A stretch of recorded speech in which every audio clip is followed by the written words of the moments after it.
to move on to the Xbox plus Nintendo deal. Now, this is something that had already happened. You know, we had already talked about it, but I think it didn't happen. It had just been proposed. Well, it still hasn't happened. They haven't signed anything yet on this one.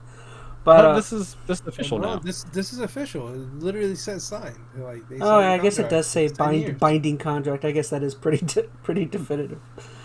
Yeah. But so basically, Microsoft has signed a 10-year contract to bring Xbox games to Nintendo consoles.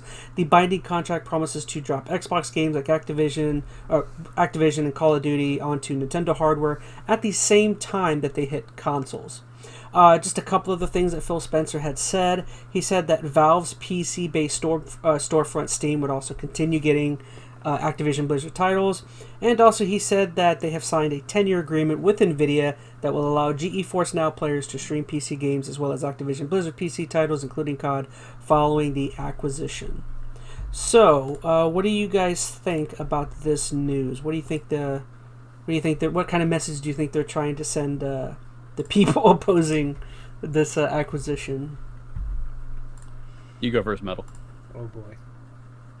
I think it's pretty easy. They're saying everyone's worry is that they're going to keep Call of Duty and all those Activision titles away from every other console developer, and Microsoft's over here being like, no, see, we're working with these guys. Yeah, I don't know. You get a Call of Duty, and you get a Call of Duty. Everyone gets it. The Oprah of the gaming world right now. Yeah. I don't know. I mean, all right. So you gotta think. Like, do you think that the Nintendo can, their console can even handle? This is not for the Switch. Well, that's what I was. This is for Switch 2. Well, they haven't said that. Because... But let's just be real. Like, here's the thing: this merger isn't even done yet. It's not going to go through till sometime this year, hopefully.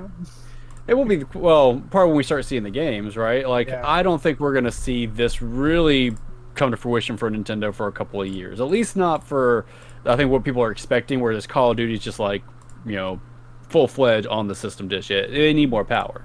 Unless it's cloud-based. Yeah, that's what I'm saying. Like, they really need more power if they decide to want to, put COD on this thing. And it's like, They could do a cloud thing, though, for now, though. They've done that several times already, so they could have cloud versions, which you know how well that's going to go, but they could. I think an interesting thing to bring up would be, I guess they could do cloud, but I think it's more likely that Microsoft would dedicate one of its other development studios to make just a Nintendo Switch version.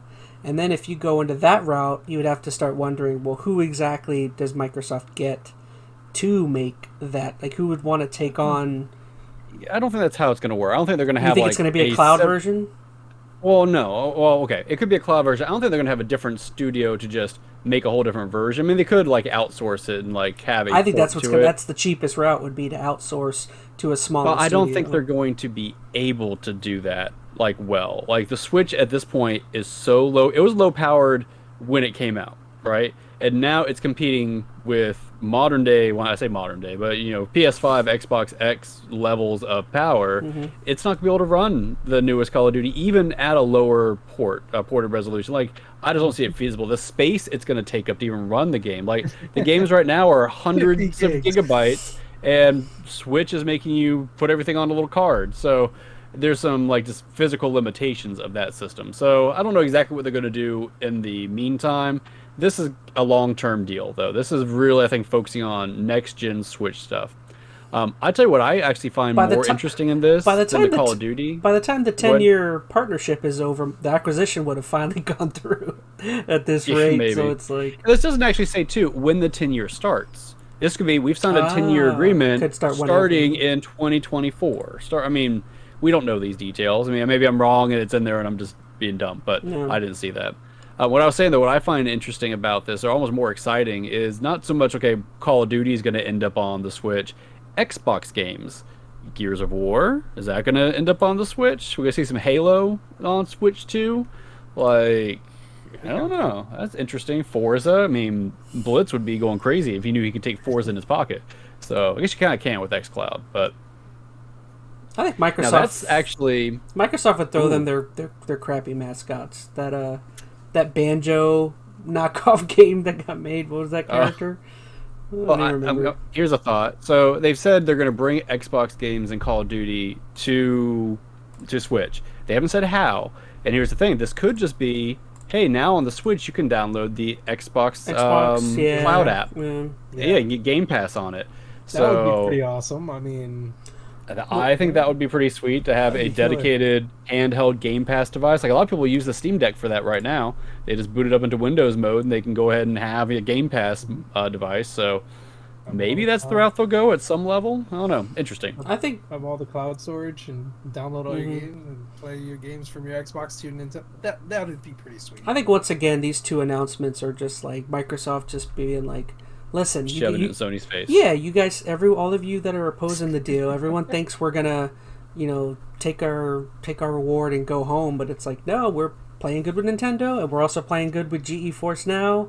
It's like, so PC players, Nintendo people. They're not playing with is Sony because Sony refused to play.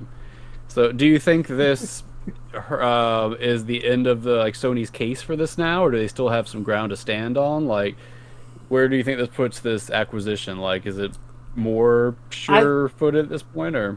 I mean, I don't want to say sure about anything, but I would say I lean towards this is going to go through. I'm probably 60-40, maybe 75-25, but I mean, I don't think it's a definitive because they've been getting a lot of pushback, and I don't know. I would say more likely than not because of stuff like this. I mean, again, Microsoft is they're not going home with their prize. They're showing that they're willing to play ball. It's I don't. And that's the whole argument that all these regulators have that they're bringing them to court for is well, you guys might keep Call of Duty exclusive, and now all Microsoft have to do is be here's the paper we just signed with Nintendo saying that's not what we're doing. So it's in direct contradiction to what they're trying to accuse them of. So I don't know.